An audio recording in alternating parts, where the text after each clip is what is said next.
Okay, I'm gonna get some water before we get started. Okay.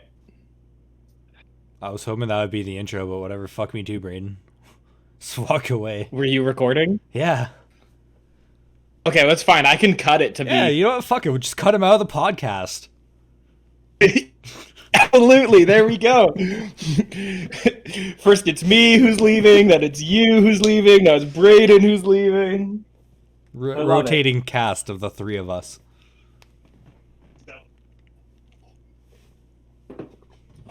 I have lukewarm water today. It's fantastic. Tea, but I spilt a bunch of it, and I'm sad, and I want more, but I'm lazy. Where's my Just can? grab a tea bag and just throw it in your mouth and just use saliva. No, that only works with oatmeal. Because I take the oatmeal pack in one hand and my water bottle in the other, and then fuck, Bruce? No, sometimes when you're camping, you don't have time to go camping. I think my grandmother's trying to convince me to assassinate Donald J. Trump. No, because then he becomes a martyr. I know, but she wants it, so I got. Yeah, but you know what? Yeah, but Lionel thought that Obama was a good person, so old people can be wrong. Look, Obama could have done a lot of things, but as far as Lionel was concerned, he cleared the #1 bar.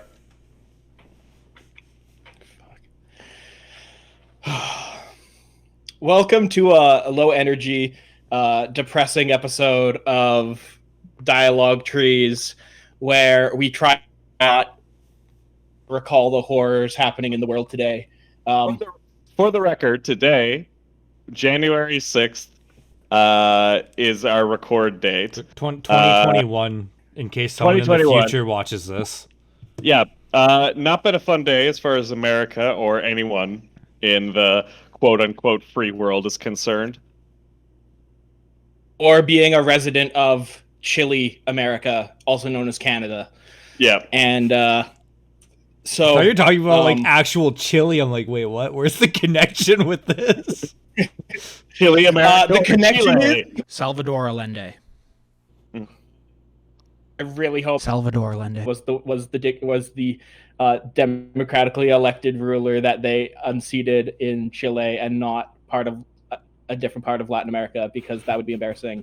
Anyway, we won't fact check this. We're just gonna roll with it. Yeah, please. No, I'll fact check it in the description later, like what I did with Tipper Gore. So just Brayden, put it in a bad stuff in just like Salvador Allende. Brayden and I had topic fit together, mostly because all my friends bought Ghost of Tsushima, so then I bought Ghost of Tsushima, and holy shit, it's awesome. So we're gonna throw it on to Aaron first to try and cheer us up. You have a lot of work to do, my friend. I'm sorry. Yeah. So we're all coming in this slow.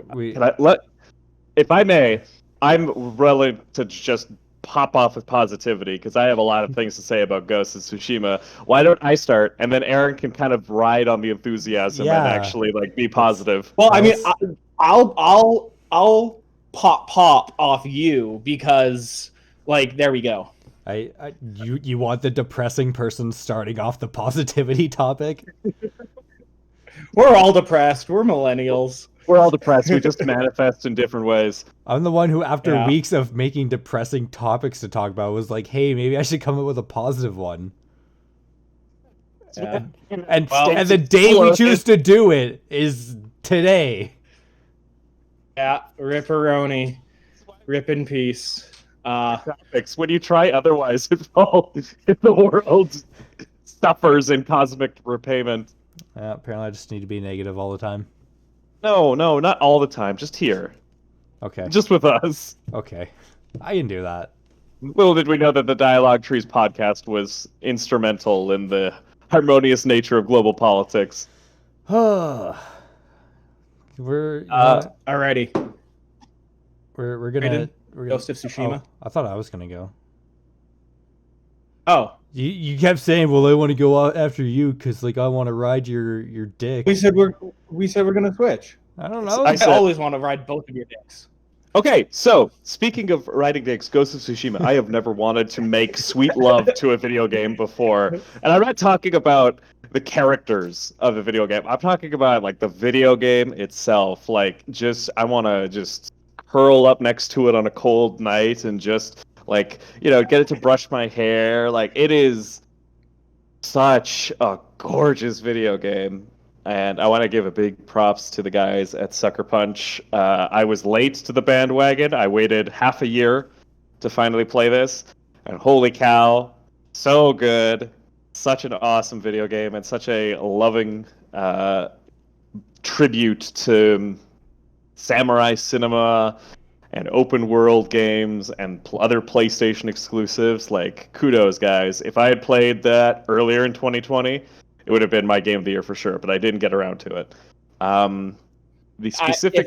If I had played Ghost of Tsushima before the rollover, it would have been a contender. Like, it would have been like between Horizon and Ghost of Tsushima. I haven't even touched the single player campaign yet. I spent all day playing the multiplayer Legends. with my friend Mackenzie, and holy shit, it was so much fun. Like, the mechanics in that game are just ridiculous, and I can't wait for us to play through Legends, because holy shit, this game's awesome. Anyway, free multiplayer update added post-launch. What a classy move on part of Sucker I'll Punch. also say, Cyberpunk is going to it's do a- that too, so Yeah, It's a exactly. free multiplayer update, but all the character aesthetics are unlocked by in multiplayer progression and like achievements in there. It's like a throwback to Halo 3, where you have to do some really tough shit to get the coolest cosmetics. There's no microtransaction, there's nothing. It's just like you see everything you can unlock, it tells you how to do it. You've got like daily and weekly challenges you can approach it from, and like of course it wants you to come back, but it's very sincere in how it does it. And so I thought it was really cool. There's 4 character classes, and each of them have a unique skin, which is a reference to another PlayStation exclusive. Mm-hmm. Yeah, we could honestly go on and on about Ghost of Tsushima, from its amazing cinematic flair to its pretty respectful take on a Western property trying to adapt a Japanese subject matter. We could talk about how the gameplay is awesome. What I want to specifically focus on is how the open world is communicated to you, because Ghost of Tsushima does something that I think is really cool, in that a lot of ways that the game hints at its open world structure, points you to different locations and such, is all diegetic. It is all stuff that is occurring in the game world. The wind itself is your GPS. You can swipe up a button at any point, and the wind will flow in the direction that you need to go. If you spot a golden bird on the horizon, that'll probably lead you to a new secret. If you see a white trail of smoke, that'll probably lead you to a survivor's camp. Black trail of smoke probably leads you to a big old Mongol outpost. What I love about that is that it manages to inform the player without plastering the UI with a bunch of unnecessary crap, a la your Skyrims, Grand Theft Autos, your Red Deads. The age of the map marker was long, lasted pretty much the entirety of the 2010s, all the way up until 2020, and I think it might finally be dead. So, Ghost of Tsushima is not the first one to do this. I remember Assassin's Creed Odyssey had the option to turn off map markers being assigned to you as soon as you got a quest. Instead, you'd get a list of small statements that would tell you where to look for a thing in the open world, and you'd actually have to go out and use your map to locate everything around you. You'd have instances like in a lot of other Sucker Punch's open world games like Infamous, where things were cued to you by UI and color changes rather than necessarily being just a big old marker on a map, which I'm starting to really dislike in just about every older game I pick up. Bethesda, Rockstar, really bad Ubisoft. for that. Yes, Ubisoft. Oh boy. But It just works. it just works. Yeah. It's an era of open world design where it's like we want the player to be presented with this grand, sweeping vistas and intricate, complex worlds. But we don't want them to get lost, and we don't trust them to find stuff on their own. So we'll just put a big sign up on the map to tell them where exactly to look for. And by doing so, completely erase any sense of curiosity, exploration. Breath of the Wild. I can't believe it took me that long to remember. Breath of the Wild. Also a game fantastic in this regard because any of the map markers that you can see are ones you placed yourself. Everything else, you have to go around and explore. So big kudos to those games for breaking that genre. I want to throw the topic out to my co-hosts and ask, what game did you play that absolutely needed those map markers versus something that was a bit too obtrusive and like threw you out of the loop? I just kind of want to throw it out to you guys as far as your experiences on this topic. Bruce, And I'll let you start. go ahead if you have Nope. anything to say.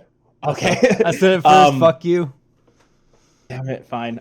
So like for me, I like to play with dynamic HUD. I don't like HUD off all the time. It makes it impossible to like tell how close you're going to be to dying. But I love running through an open world game and just clear screen. And then as soon as combat's in, you pull your weapon out, your HUD pops up. Or on the PlayStation, do a quick swipe on the touchpad and your HUD comes in so you can check what you need and then just fades back out. I love that. I found Ghost of Tsushima has that. It's easy to get lost in that game, but I like it. I do miss that. I don't enjoy an open world game as much when it is just the compass on top, the compass bar all on the top, and as you spin, it's like, oh, here's the quest icon, go this direction. Or when it literally just lights up a path in front of you to follow. I'm guilty of never having played a Bethesda game, but I know back with Arena and Daggerfall, it was very much, you get a quest, you read that actual quest, and you have to interpret what the writers are saying through that character on where to go. I hope this is a step back in that direction where it's that's part of the puzzle, right? And Breath of the Wild had a little bit of that with the shrine quests where they'd be like, hey, there's this thing over in the distance and here's a puzzle to figure it out. Now figure out how to either find the shrine or how to actually unlock the shrine. I thought that was really cool. They implemented a lot of that through Kaz, the accordion player. Yeah. But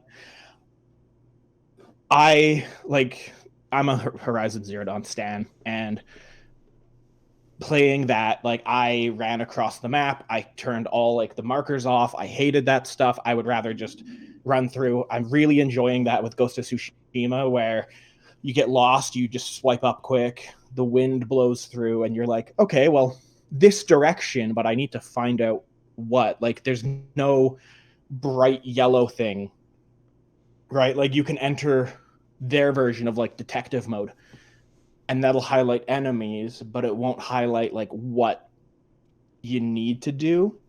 Yeah, I like that a lot. Well, I think that for a lot of games, the big reason why map markers became a thing is that in this last generation of video games, we saw graphics get more and more realistic. But you also run into the problem of how do you communicate to the player what's important when everything is all of a sudden very detailed and highly expansive. Like, how do we draw the player to where they need to go? And map markers were an easy way to do that. But I feel like what we're finding is that games are relearning how to more cleverly integrate that information to the player without necessarily telling them directly, here's where you need to go. I mean, this is where the whole, like, white paint on climbable ledges shit came from. People gave it grief, but that's a very handy way to the player to know, okay, I can jump on that. I probably should. I will say, in Horizon, I don't care much for the white paint on ledges, but sometimes it's so hard to tell where it is. I wish that like the detective vision in these games would reveal it, because you can only take so much of jumping at a cliffside for 20 minutes because you know there's a path forward that is programmed in. That's the only way up because it's a sheer face. Like, there's only so much jumping randomly you can do before you're like, I just something light up, please. So like, I understand. Like, is a there's an detective ease of mode use just thing like because is a detective mode just more map markers with an extra step of turning it on? it is. It is, but it's the agency of turning it on, right? Because sometimes you're just like, I love, like, so many open world games have like free running mechanics, and you're like, I'm just gonna go, I'm gonna climb, I'm gonna do whatever I want. And there's two ways to do it. There's either you can climb predetermined paths that the developers have made, or you can do the Breath of the Wild way where you can climb anything. If you're climbing anything, you don't need map markers at all because you do make your own path. But if there's only a set way you can get up, you'd need a marker on that. If it's sure, if there's a little path through, that's one thing. But if it's all just rock face and it's like, oh, I can actually jump on that ledge, but not that ledge, then you do need something. Because if not, it's too obtuse because they're arbitrarily deciding where the level of realism is. See that. I enjoyed how Mirror's Edge did it. That game was a game that where the art style was so brutal in nature that like colors popped out instantly, and so like anything red was something that you could interact with. So just run for the red thing. Like, it got a little visually boring after a while, but it was still like a very efficient at communicating to you like, here's the stuff you can actually interact with as like a parkour object. Yeah, it's a smart way to do it instead of having like an exclamation point hovering over top of it saying, hey, go here. Well, it makes more sense in the world, and I think what map markers kill more than anything is immersion. Like, I think that even if something it is like the Mirror's Edge, where like poles that you can leap off of are red colored, it just means that there's some city designer running around painting all these poles arbitrarily red. But I can buy that more than I can seeing a big icon pointing down saying this is the pole you need to jump off of. Like, that feels like it communicates to the player, not the character. That's because in Mirror's Edge, it's the dystopian universe where big fire station took over and painted everything important red. Exactly. Yeah. Big fire station. Mirror's Edge is a corporate dystopia at the mercy of the painters union. Deluxe paints. God. Yeah.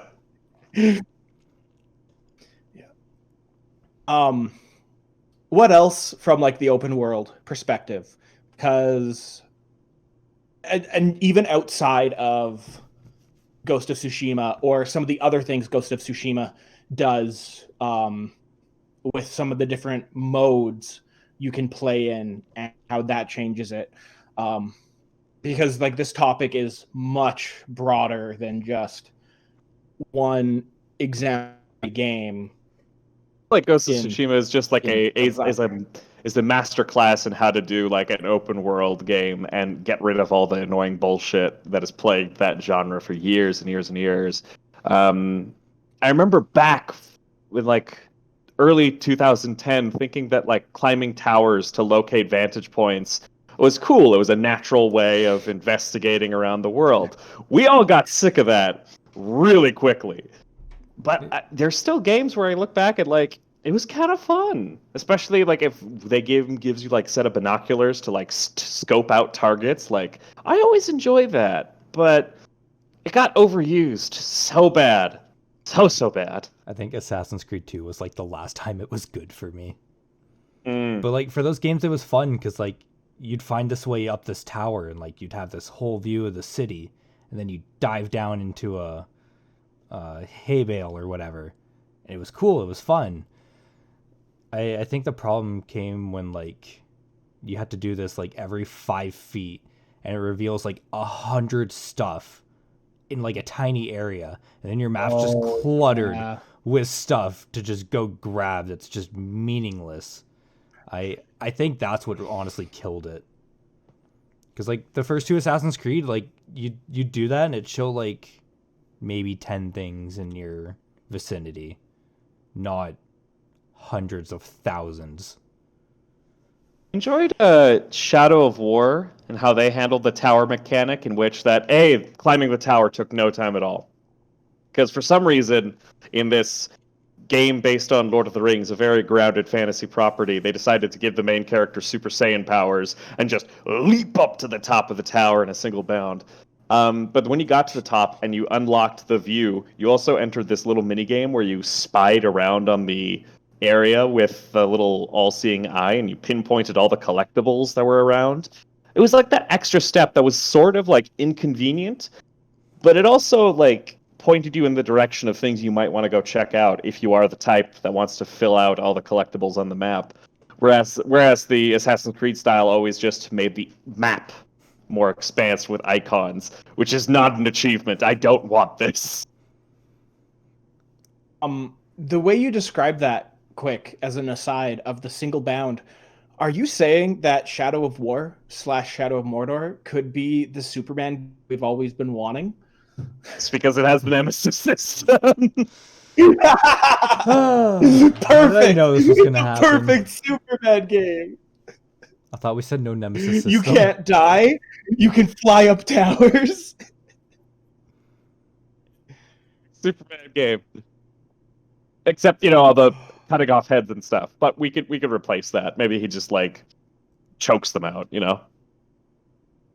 Until their heads fly off. Until their heads fly off, exactly. Just like a bottle opener. Set it in the Man of Steel universe where he just kills everyone. It's fine. Perfect. Oh, man. Perfect. Poor Henry Cavill. He got the worst Superman of them all. Yeah. The worst Superman. Geraldo of Rivera. So, interrogate Bruce a little bit about your beloved darling, Horizon Zero Dawn. Like, you also were a big fan of Breath of the Wild, which is like up there at the top of what people consider groundbreaking open world game design. Horizon Zero Dawn didn't strike me as groundbreaking, but I want to know your thoughts as to what makes that game as fletched with excitement as you describe it.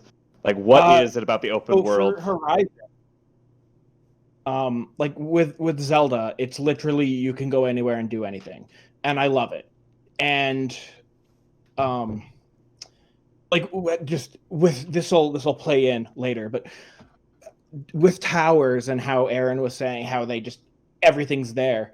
I think over the years, those towers have trained me to not get them. Like when I play Breath of the Wild, I love to just say fuck the towers, explore the area as much as I can, find a bunch of the shrines, find the establishments and the cities and everything, and then I'll be like, oh yeah, I should go grab that tower, And then in Horizon, when I get to an area, it's like they have the fog of war thing, so as you explore, it dissipates anyway.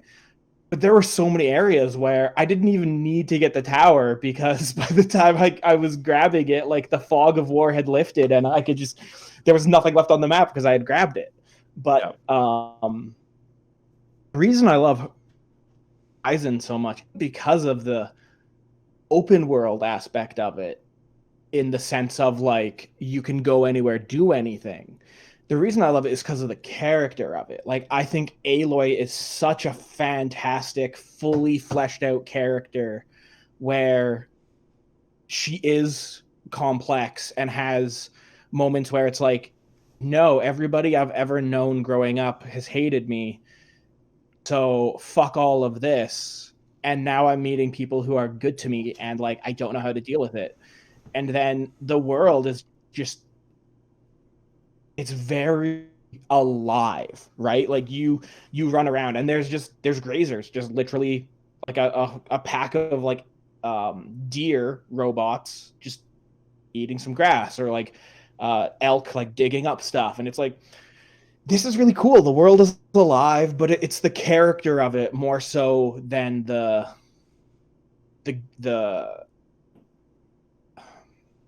mechanics of exploring it.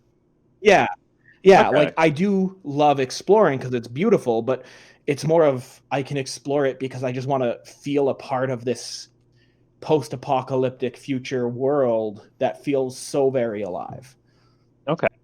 So for you, it's like it doesn't do anything exceptional in terms of like setting the board. It's just excellent at that immersive quality, is what it sounds like. Yeah, it's the story. Like I like Horizon, the story. You know, there's layers to it, right? Like there's Aloy's personal journey. There's the overarching what is Zero Dawn and why exactly are we, where exactly in time are we, and why is it post-apocalyptic, but why is there still technology? And then there's also like the surface level political drama and tension of like Mad Kings and everything. And it's just honestly like the Mad King and like invading army plot line, my least favorite of the whole game. Going out as Aloy and trying to figure out like, why don't you have a mother? Why are you an outcast? Why did you literally appear inside of a mountain and have no like answering all these questions? And then that like goes into the bigger picture of, well, what happened to Earth? And you figure it out, and it's like, okay, that's why I like it. Whereas something like Zelda, it's literally I can do anything I want. There's no restrictions. There's not as much character. Sure, there's more character in Breath of the Wild than in many of the past games, but that's more of like the world is like the whole exploring the world is interesting and those mechanics. So I think like they're two divergent paths. All right. Aaron, as far as open world games go, do you have any particular standouts just in the way that like they set design and like guide you to explore, or No. is it more just like fucking no? Yeah. I've been getting sick of open worlds lately. Like, Yeah. I haven't played Ghost of Fair. Tsushima yet because my PS5 is broken. I haven't played Breath of the Wild yet Right. because I'm stupid. Was your PlayStation 5 already broken? I guess you haven't heard about It that. bricked itself like 2 weeks ago. Yeah, it's been broken for a couple weeks. We're assuming like Did you the try to play SSD Cyberpunk? No. Actually, it was the fucking Spider-Man remaster. An open world game. An open world game bricked my system. Oh. Yeah, no, the SSD got corrupted, so we have to ship it in. It's sitting in the box. Kim was supposed to ship it today, and she didn't, so, fuck me. That sucks. It was Peter Parker's new face. That killed your PS5. I will say, like, movement-wise, at least for, like, the Spider-Man games, it's so much fun, like, just swinging around. Like, I wish more open-world games would just have fun movement for traversing instead of just your typical parkour. Brayden, are you okay? Yeah, I'm good. I'm got a little thing in my eye. This is why Elden Ring needs a... And now our podcast listeners know that something's wrong with my eye. You happy? They're watching on they're also YouTube, going to realize they that can I'm watch naked. Yeah. Please follow us on YouTube. I have never Dialog worn Trees. pants once. Entire podcast run. I was hoping it'd take like a year for you to reveal that to me, but here we are. Yeah, No pants during the recording, no pants during the editing, no pants when playing the games we're Bruce just talking doesn't about. wear pants. Bruce is just I don't like own a single pair of pants. Bruce, are you Donald Duck? Yeah, I'm Donald Ducking it. So talking about like immersion in games leads into like what I wanted to talk about, and that's the use of language in games, and specifically in RPGs, but in the broader sense, because the use of language is, in my opinion, a great way that hasn't been fully tapped into of immersing somebody. Because there's always parts of a game where you end up with, they just kind of hand wave it. Oh, everybody in the realm speaks common, and that's why you can understand everything. But especially in an RPG, being more like something based off tabletop RPG like Divinity, there should be a lot of things you just can't understand, where if you were to talk to a person you should get a text box of just a language you don't understand. And that could be an IRL language, which could then be a little Easter egg for a knowing player, which would be even very cool. But it could just be like, as you level up your tree in that language, you start adding extra words to there, and you can kind of pick it out until you get fluent. And why I started thinking about this was, again, Ghost of Tsushima, because that game has a Japanese voiceover option, which I think is very cool for the story. But the Mongolian, the Horde, let's say, because it's what, Kublai Khan? Yeah. Anyway, yeah, it's Kublai Khan, and there's a part like right in the intro where the first like overlord you see is, you hear people speaking the Mongolian, and you don't understand it as the player, and it doesn't subtitle it. Then this warlord comes out, and he's speaking in a language you can understand, so being Japanese, and he's like, I know your language. I've studied you. I've done all this. And I thought that was really cool, because that's an aspect that hasn't been delved into as far as I think we could for getting immersion, because that really does help add character depth, but also just as a meta thing, draw people in. And so like some of the other examples I was thinking were things like Wolfenstein, how, you know, like speaking German around and just not subtitling it. And so you actually don't know what's happening, but giving a way to learn it so you can kind of start to pick out little bits, and it gives you either new secret quests or like a lore dump. And then, because we've been playing Divinity, I thought, you know, it's harder to do in a fully localized and fully voice acted game, but the idea that, yeah, I'm going to level up my tree in like High Valyrian, and now I can understand little bit. So instead of it being all Valyrian text on screen, every couple of words, like keywords, are in common, so I can understand them. Remember Metal Gear Solid 5 did a decent thing with that, where in order to interrogate people, you had to have a interpreter on staff. And so you would like actively seek out somebody that you could recruit that would be able to interpret Russian for you or interpret Afrikaans for you. Even though fucking Ocelot could do it from the beginning.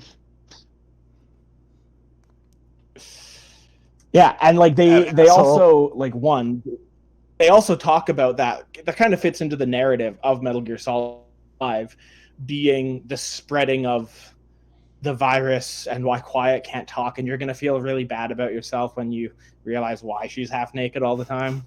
Your thoughts and deeds. Yeah, but yeah, like I know like Brayden is, well, I guess all of us, but Brayden's the biggest like tabletop nerd I know, and that's why I was thinking specifically RPGs, with similar to how when you game master, it's like, well, you know this language and you'll get these little tidbits, but you know there's more going on. And we have these concepts in other forms of gaming. Like, why haven't we effectively put them into a video game? Yeah, I'd actually argue that languages in tabletop RPGs have never been interesting.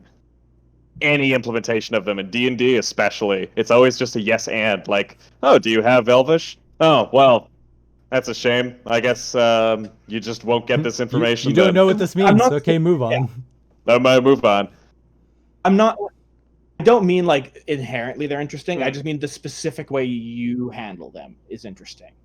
It's more of me just like giving you a bro job.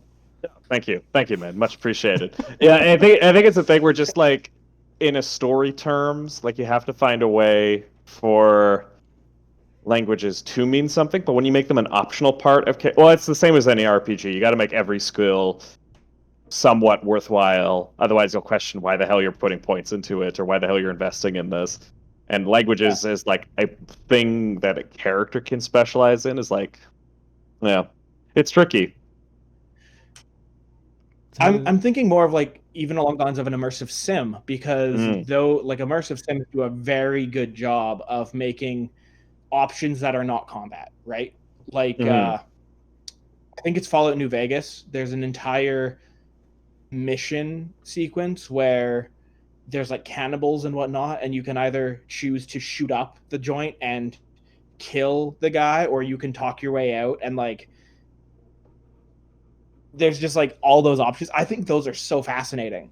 And but again, it just kind of boils down to like, oh, you have skill 5, it works, you know. Or they can go a step further and be like, you have skill 5 and you chose answer A.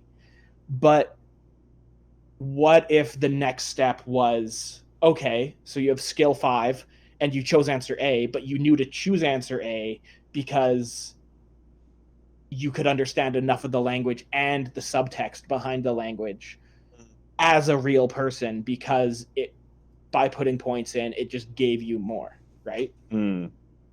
Like that goes into respect, what you were talking about with like, we're going to respect players to find their way around an open world. That's respecting players to play the game. And, you know, like I said before, you can respect your player to be able to miss something, right? Like the inverted castle in Symphony of the Night. It's all there. And when you get it, it's going to feel amazing. See, I feel like people would bitch about that, though. Because, like, if you... We're going to bitch about anything. Okay, I get that, but, like, how are you going to implement learning a language? Like, finding books, finding people, then you're tasking them with, like, running across the map, finding these random NPCs, talking to them, learning a language, just to go back and do this one segment where you can now understand one sentence. Did anyone ever do Final Fantasy X, where you could go and learn Albed over the course of a single playthrough? But then you go back and play through it again, and now you can understand what they're saying. And guess what? It's pretty much exactly nothing. It was exactly what you thought they were saying. Literally, each scene gives you enough context to figure out what they're saying. And half those books are missable, like, too. Fuck. Brian David Gilbert did a great Unraveled where he reads all the books in Skyrim. And like, people are going to get those collectibles anyway. Fun. They're missable. Great. You can miss content. Having obtuse kind of weird, like, it's not so obtuse of like, plug your controller port into player 2, or find the game case and look up the codec channel on the back alone, of the game case. Bastard. Yeah. But like, you can find them. We're going to hear from his people, I'm sure. I would love to. I would love to hear from Norman Reedus. Yeah, oh my God.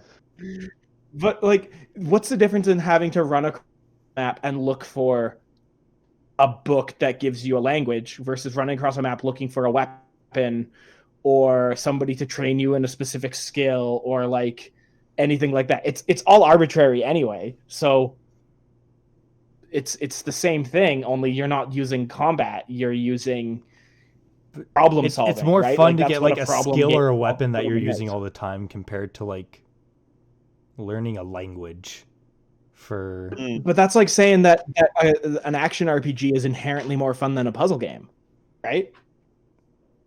Okay, no, I would give it to Bruce here. I think that it all depends on context. For example, if there was a way to reward the player for knowing this language that was really fun and like, good job. Like, I'm reminded of, the game didn't do this because it was not really a central part of it, but Last of Us Part 2 had those enemies that communicated with like bird calls, and like you could hear the bird calls. If it ever got to the point where you could like understand what the bird calls meant and like figure out how to use them in intelligent ways against them, that I think would be a very interesting way of like rewarding the player for taking the time to learn this. It's hard to imagine how that would work in the current context of that game. You'd need to like devote a lot more resources to it. I'm surprised we've gotten this far into talks about language and not talked about dubbing versus original text, because that's where I originally thought you were going with this conversation. We could have like a whole episode on that. episode, totally. Like I personally like the whole like dub versus original text. In some things, I understand why people delve in. Like people will all like.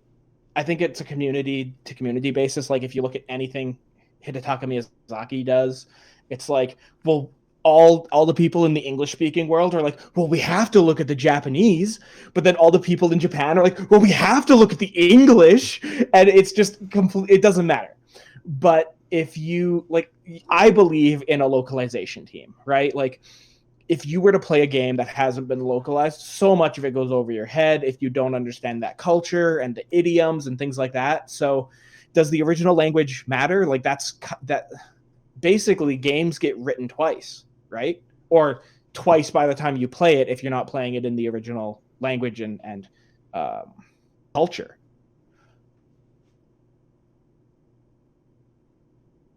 If I may, on this topic, the one thing I do want to say is that the Metro series is a FPS franchise that is Russian as all hell, and is the one example of any video game I've ever picked up where I'm like, I felt bad for picking the dub option. Like, it's a game that lives, breathes, and sleeps in Russian. And like when you play it in Russian, all of a sudden you're just like, you're there. That's a great example I hadn't thought of, because I know Metro, I've never played it, but yeah, like it's the same thing. Like Sekiro, there's the difference between playing the English version or the Japanese version, and it's like, well, what gives you the better feel of the game, right? Because you can play the game just to play it and it be easy, or you can experience it as like art. And I like having both options because that's accessibility, and accessibility is a topic I'd like to discuss in a later episode. Yeah.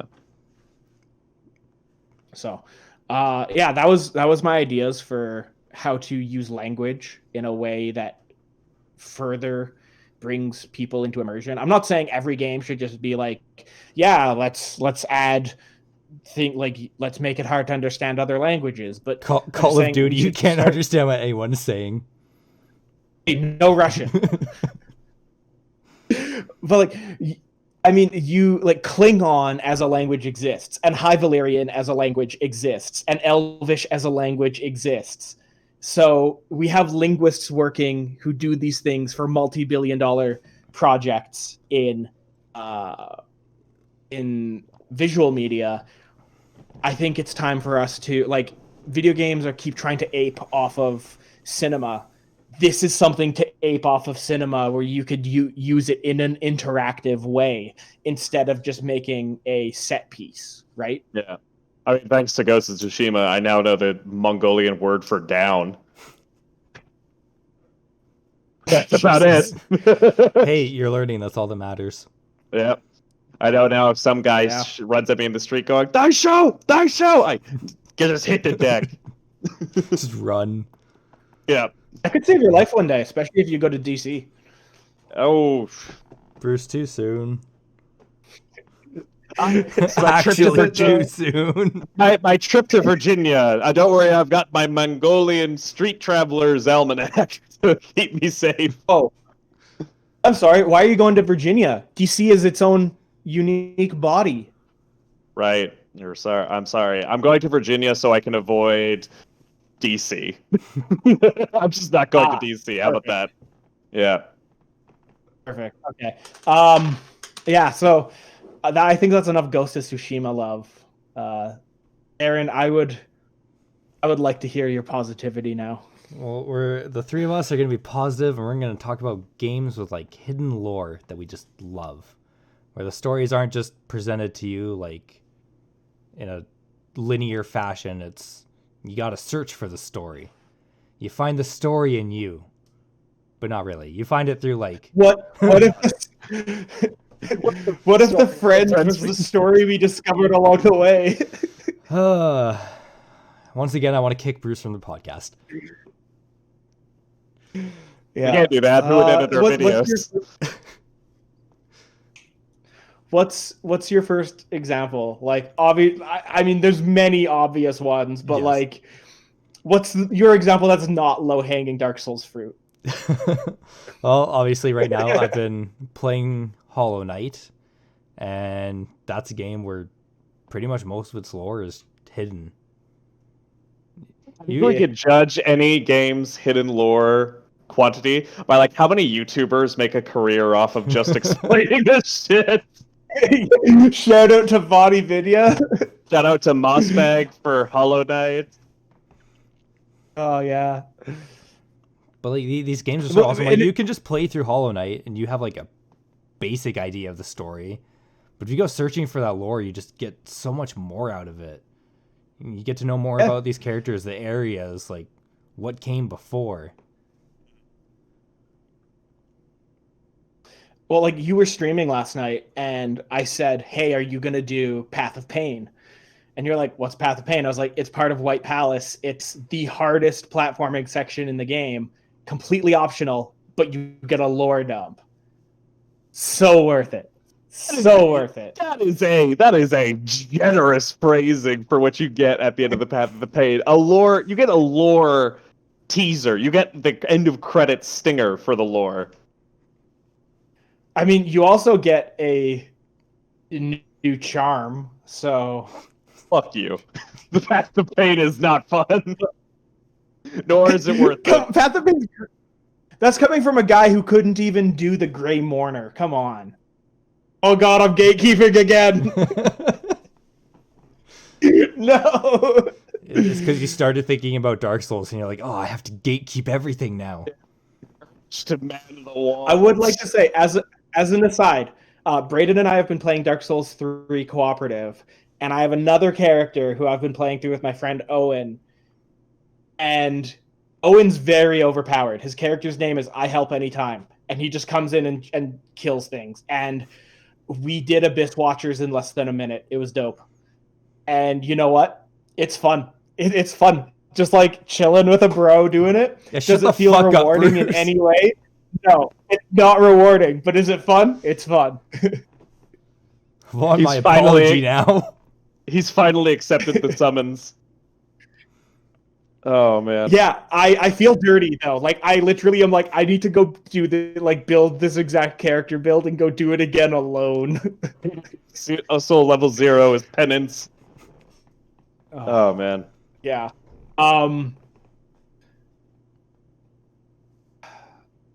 Just like, say it. For me, Bloodborne is Bloodborne. The lore of Bloodborne's so good. And open it is, and like the Pale Blood Hunt by Redgrave. Like I read that 100-page thesis. Brayden read that 100-page thesis. We had our own thoughts on that 100-page thesis. It's so good. Just like I still talk about like some of the lore of that and how it relates to like IRL things in Japanese culture and like dancing cat disease. Like that. It's oh god. I don't know. Like so many of the YouTube subscriptions I have are like sales analysts and people who are like, yeah, in my day job I'm like a professor, but like, let me tell you about this FromSoft game. I think honestly, like it might be a cultural thing. Like I feel like most of my examples that are coming to mind are also Japanese properties, like. Team Ico and their worlds are always super bare on explanation, and really they don't need it. Like with Shadow of the Colossus, you don't need the hidden lore to get what's going on with the game because there is no hidden lore. But your brain doesn't stop from looking at the environment, coming up with all these context clues for what you're looking at. You know, this is an arena-like structure.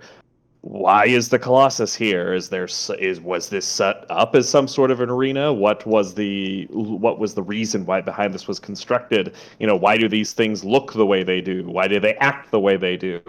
And your brain just kind of like fills in the gaps, even when the game itself like is even sparser than like Dark Souls in terms of giving you like context for what's going on. It's fun, and it's fun to put the pieces together on your own. I'm also reminded of like shit posts I found on GameFAQs when I was 11 talking about how the Earth Temple in Ocarina of Time was used for mass sacrifices, and here's why it's corrupted. Yeah, like Well, it's Hyrule's bloody history. Yeah, it's interesting, and like people like Shadow Temple, not the Earth Temple, but yes, to stop gatekeeping, Bruce. yeah, like I think it's a case where listen, if I'm allowed to regret my Zelda sleeve because Nintendo's a shit company and hates all their fans, I'm allowed to gatekeep this one. Oh yeah, Bruce, you can only keep that tattoo until March 31st of this year, and then you have to get rid of it. Sorry. Yeah, and then they're gonna DMCA it or cease and desist it. Sorry. Hashtag free my sleeve tattoo. the black Nintendo back logo where your arm is. I'm trying, like, this whole time, I'm trying to think of, like, what games do I love? I'm just trying to think of, like, what games do I own that Zelda? The story is... Well, of course. I mean, like, I guess it's there, but there's also a lot of Zelda games where it's just on the nose and it tells you everything. Mm-hmm. I mean... It is, but at the same time, they do have a lot of hidden stuff in them. Yeah. Yeah, like, I think a lot of Twilight Princess is a lot of subtleties, and that's why it was my favorite Zelda game. Because it was the first like living, breathing Hyrule where things had like a history. Like if you look at Snow Peak Manor, it's like, why is there a fucking luxury manor in the middle of the mountain? Also, why does it have a full armory? Like, what are they keeping in or out? Like, all those things. I think that's super cool. I love being able to like theory craft and have canon in a game.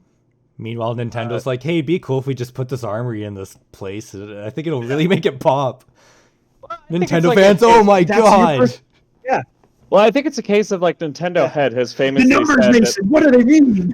Yeah, like the heads of Nintendo, Iwata among them, has always like said like, you know, we just don't like story overtaking gameplay ever.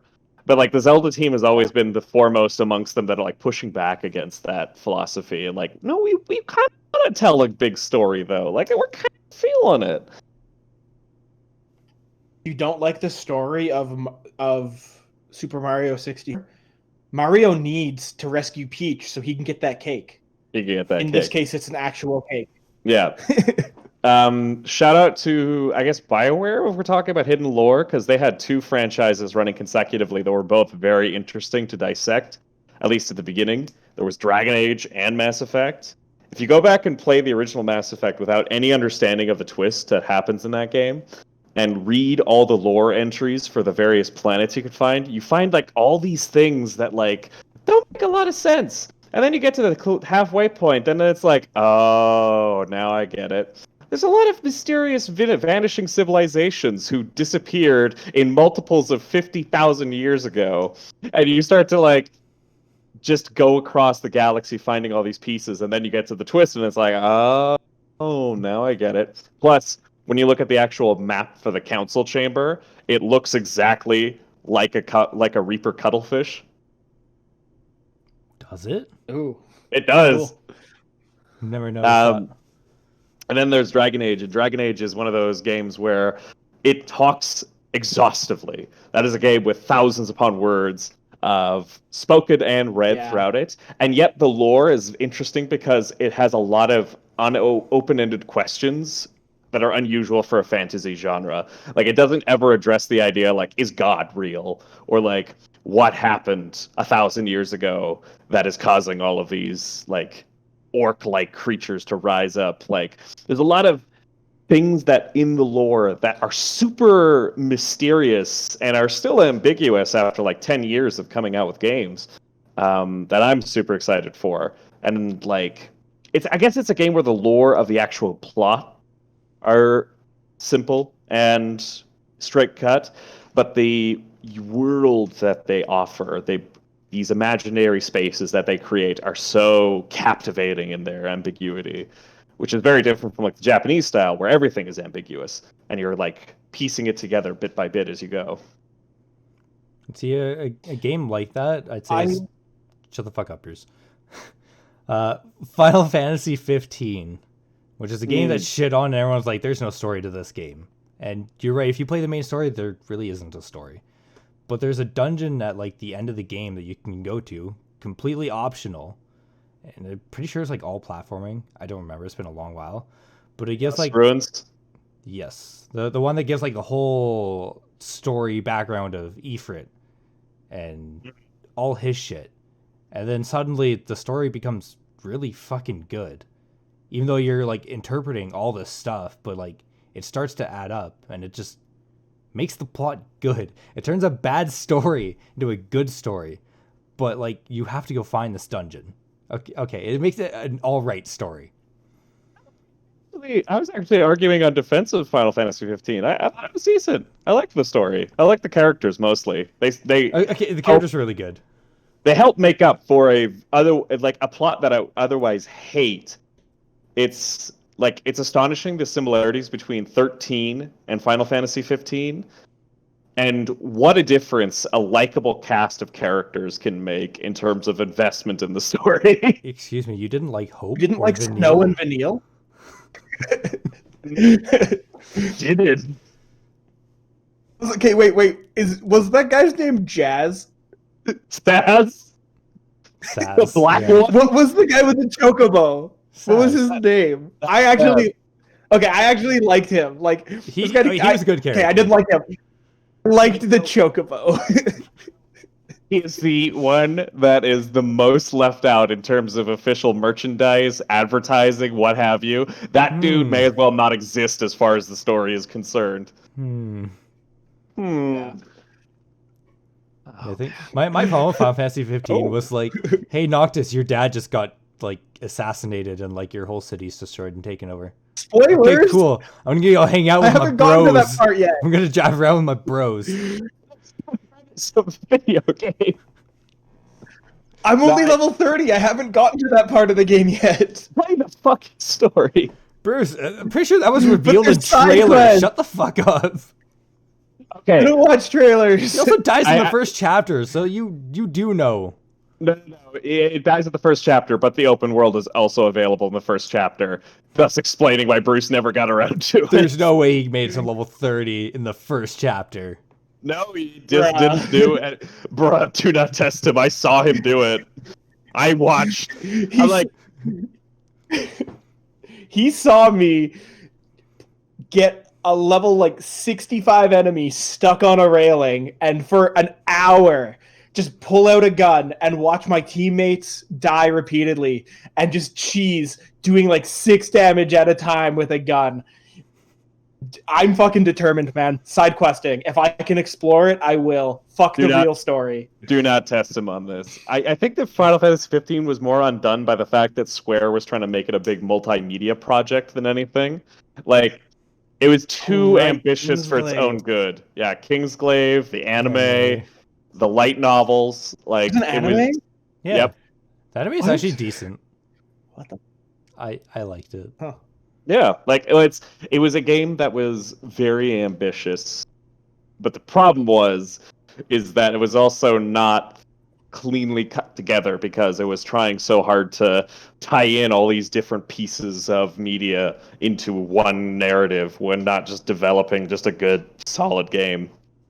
Hey, at least it didn't release. I mean, broken, right? let's not forget the development hell it went through. Yes. Fuck. I mean, it did release broken. Like, are we forgetting Chapter 13? Nope. It's not as broken as certain other games that have been released recently. Oh, Yeah. of course, but like, We got to get off I this mean, I topic think- at one I point, man. No. comparing, I'm gonna say it. I'm gonna have the courage to say it. Comparing bad video games and bugs to Cyberpunk is as low-hanging fruit as comparing bad people to Nazis. I have the courage to say it. You're going hard games to Dark Souls. Like, Cyberpunk is the Dark Souls that releases. God damn. Instead, we went for Murphy's Law. That's cool too. Or is it Godwin's Law? What's the one that everything devolves into Nazi comparisons at one point? I don't know this one. I don't know this Murphy's one is either. everything will go bad. Okay, I think it's Godwin's Law. That's the one where if you're on any internet space, it will eventually devolve into conversations about Nazis. That sounds right. Oh dear. So what are you guys thinking for time? Because I have one more example I want to give on games with a hidden story, but it's going to be the absolute last thing we do. Yeah, let's do it. That's fine. Fuck it. All right, games with hidden story. We're going to dissect the Metal Gear Solid franchise. Because that goes deep. Did I say I was get down for that? Oh, look at the time. I've got kids to put to bed. Oh and no, my computer's shutting off. No. Updates, no. Damn you, Lynn. Are your nano-machines acting up? God damn it. Oh my god. I don't know if that game can count as hidden lore or just like the opposite, where it's too much lore, and you just lose parts of it as time goes on in a desperate attempt to keep your sanity. Like how you will block out horrible Lovecraftian monsters to preserve your stability. It's hidden lore, but Kojima is such a genius that he hid the lore in real life history. Yeah. Like you know the grassy knoll second shooter conspiracy theory with JFK? Yep. It was Kojima. Yeah. He's the second shooter. Oh my. Like he did all of this. Set up his just video so he franchise. could make a video game. That bastard. So when Konami was like, dude, you need to release a game already, he's like, you know, I'm going to go back in time. I'm going to shoot JFK. I'm going to have a video game series. Okay. So let's just make this simple. Bruce, tell me about the snakes. Who are they? Which one? Should I start with? I want to run down pick whatever state of matter you want. Okay. In whatever order you like. Okay, we're going to go chronologically. So you've got Big Boss, who is Snake, right? And he is the soldier, like the greatest soldier. He is the mercenary among mercenaries who cares for the downtrodden soldier who gets sent off to murder and be murdered by governments. And he's so good at being a soldier, but so bad at enjoying being told what to do by the government that the government clones him, you see. And so then you go from like the Snake, so then you have Solid and Liquid Snake, right? Because how genes work is you either get all recessive or all dominant genes. And I took biology. I can confirm that is how genes work. Now, Brayden, you had recessive genes. What was your question? No. Just let me. So you have all of the dominant and all of the recessive. And obviously, having only dominant genes makes you a stronger person, because that's how genes work. If you have any recessive genes, it's a weakness. You're fucking so pussy. You've got solid and liquid. But then Is that why he's called Solid? Because he has all the good genes, so he's solid? No, because plot twist, he's the recessive clone. What? He's got all the bad genes, and Liquid's the better dominant clone, even though he looks nothing like the boss. Or sorry, like Big Boss. He looks a little bit like the boss. That flowing head of hair, though. Yeah, exactly. Yeah, so obviously he got some dominant genes. He is the PC gaming master race, available on PlayStation. So now Liquid Snake dies. And so technically this isn't a snake, but it's like a pseudo snake, because Ocelot, who was like the right-hand man of Big Boss, who was a double agent for the Russians, takes Liquid's arm and grafts it to his own, and that lets Liquid possess him from the afterlife. So then you have Liquid Ocelot, right? So he's not quite a snake, because ocelots eat snakes. Or am I thinking of I'm sure they eat the other snakes. cat type thing? A mongoose. many- No, I'm thinking mongoose. Either one. So like a pseudo snake, right? But then it turns out he actually hypnotized himself to think he was possessed by liquid. So he's not a snake at all. He was just really wanting to be a snake wannabe. You But then hypnotize there's a yourself into third being a clone. smarmy British asshole. There's a third clone, and that's Solidus. And he's actually the perfect clone. But he's the president of the United States. And he looks nothing like liquid or solid because he's solid dust, right? The forgotten state of matter. Solid dudes. For everybody. And so he has like extra dominant genes. You know, they're so dominant he only needed like one side of the 23 pairs. I don't know. Now you're probably also wondering, but like, Question where does Venom Snake go? is President Solidus Snake a worse president than Donald Trump? God damn it! Do you think he campaigned No, as he a Republican or Democrat?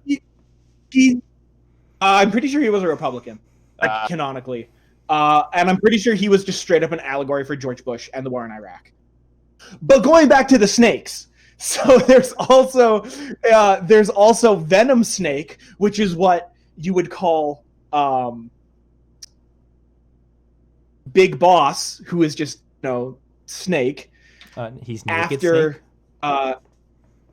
Yeah, that's true. He is naked Snake, but he's he wears clothes. So Venom Snake is him after he got fucked up in a helicopter attack and lost his arm and his eye. Can you tell me what happened to cause this helicopter attack? So there was a double agent,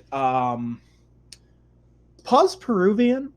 Some Latin America. I'm sorry about the geography, but she was a double agent, but you rescued her because you kind of loved her, even though she was like 17. But, whatever. When's that ever stopped the Metal Gear universe?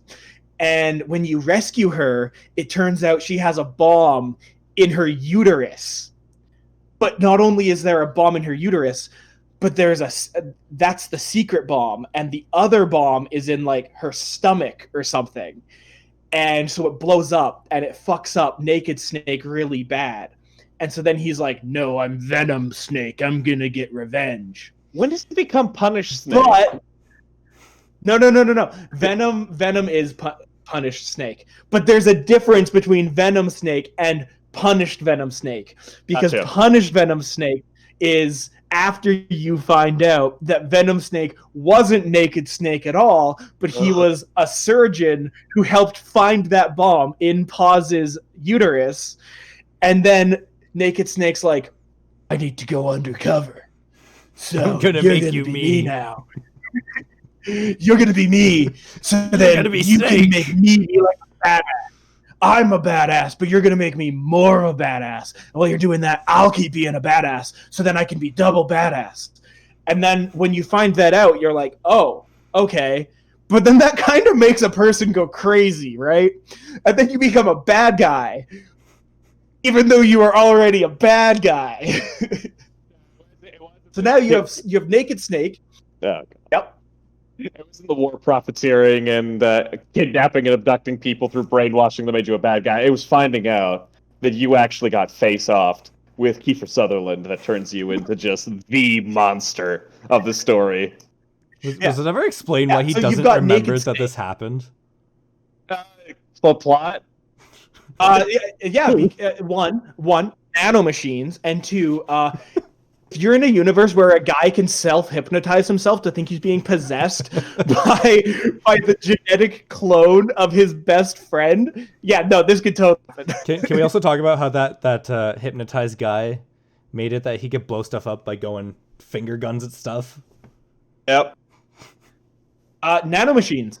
Nano-machines is the answer to everything. Okay. Yeah. Like Metal Gear Solid is just why nano-machines are bad, and teaches people what memes are.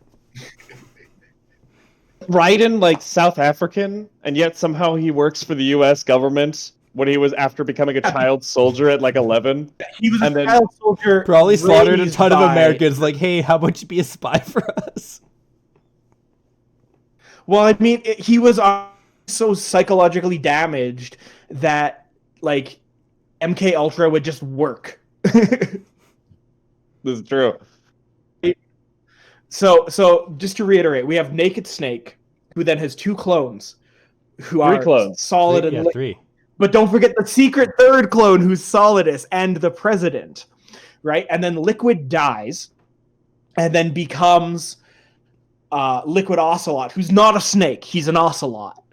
And then Raiden, He's also not who liquid. is before being a cyborg, yes, but who also kind of looks like Liquid, he kills Solidus. But it's okay because Snake told him it was okay to do that. And that's why it's okay to kill the president. Wasn't he Snake also And then- for like 30 seconds? Probably. Well, I It's mean, like- like the whole time his name was Iroquois Pliskin, which Well, is a no, pretty no. on the nose reference. So at the start of Metal Gear Solid 2, they're like, "You going in, Snake," and then they're like, "Forget that. You have a new code name, Raiden." So he was Yeah, like, but the whole reason for that is because they're trying to recreate the entire mission that led to Solid Snake being a badass on Shadow Moses. So literally, the whole Big Shell incident is just a carbon copy of the Shadow Moses incident, and that's why. And the reason that they say Snake is because they're hinting at how it's all pre-planned. "Why did you hint that to What the are you not guy getting, you're Brayden? putting through the?" Okay, so let me just simplify this down from what I understand based on your explanation. I So think it's pretty simple. there's a dude, Naked Snake. He's a great soldier. Yeah. How do we get that great soldier? We clone him twice. Nope, Yep. scratch that 3 times. And then the one clone that managed to beat the other one in a fight, we want to make him. How do we do that? We create an elaborate situation involving a mini-boss squad and a nuclear weapon and put random dudes through it until they become Snake. Put an This is African all- child soldier in there. Who is... But We don't want Snake. We want Oh. Naked Snake. So we want Big Boss. So these are a lot of steps to get one dude who you had. you're forgetting. Yeah. You are so after the one clone beats the other in a fist fight, then you're throwing random dudes at simulations until they can be better than the clone who won the fist fight, and they can kill the third clone who's a secret and is also the president. So the whole point was to just train them against themselves until one could reign supreme. The same guy that you're trying to replicate over and over again with this cloning and experiment shit managed to do the exact same thing, make another him, by just rearranging a dude's face and telling him he's him. Yes,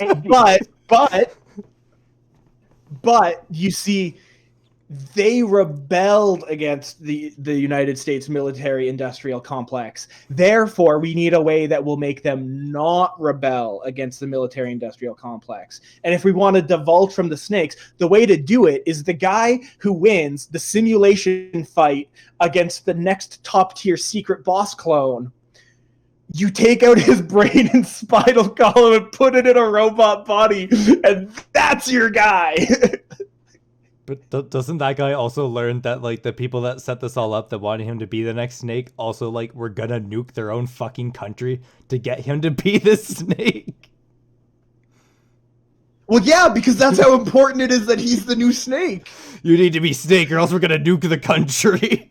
Okay. At what point does Norman Reedus come in? 2,000 years in the future when he has a baby in a tank. Fantastic. Wait, does Death Stranding take place 2,000 years in the future? I don't know.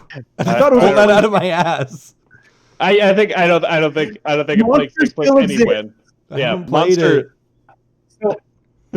So, I think Norman Reedus is 100% going to play a role in Metal Gear Solid 6. And he's going to replace Kiefer Sutherland, who replaced David Hayter.